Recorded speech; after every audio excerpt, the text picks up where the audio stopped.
What is this? I can't even get the... Oh, you gotta set up this interview right. Come on. What is... I can't even... I gotta check now. I gotta check to make sure the camera's working with the angle. How do I look? I look good, right? My eyebrows, can you see my eyebrows? Perfect. We're good, all right. Finally, I should have had this set up before.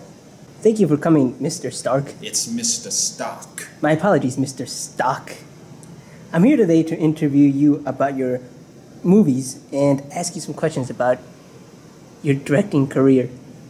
Well, let's get on with it. Alright, let's talk about your first movie, The Light That Blinds. What inspired you to create this movie? Well, as I was sitting inside of my mansion, inside of my yacht, also known as my yacht mansion, for you plebeians who don't know what that is, and as I was sitting there, I was watching the sunset. I saw a huge flash of light. And then I thought, what if the light that blinds? Okay, so what is The Light That Blinds about? Well, I'm glad you asked. It's the daring story of a man in his yacht mansion who's watching the sunset. And then, as he's watching, he remembers all the great things that he's done. It happens in flashbacks. Like the time he got accepted into every film program in every school in the United States. Alright.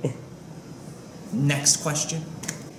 I would like to ask you about your personal life. Finally, I've been waiting for you to get to this.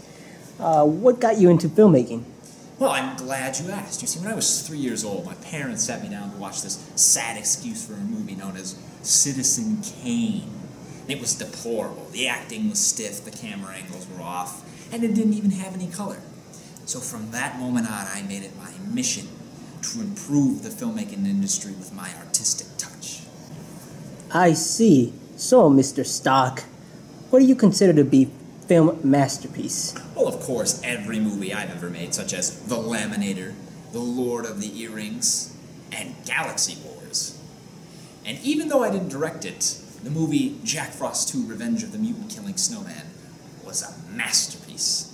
My favorite thing about that movie was the practical effects. Alright, I know you're a very busy man, so I'm going to wrap up this interview with two last questions. The first question is, what is your opinion on the director/producer Steven Spielberg? Ah, Stevie, my old buddy, you know, there is a guy with a lot of talent, but he's lacking in certain areas. For example, let's take Jack Frost: Revenge of the Mutant Killing Snowman. It had great practical effects. Fuck it! But Stevie just doesn't have an eye for effects. And that's all I'm going to say on that. So, for my last question, tell us about your new movie, Tradimento. Well, it's going to be the latest addition to my collection of masterpieces. It takes place in New York, and it's a story about the mafia and the betrayal inside the mafia. Just watch the clip and you'll find out.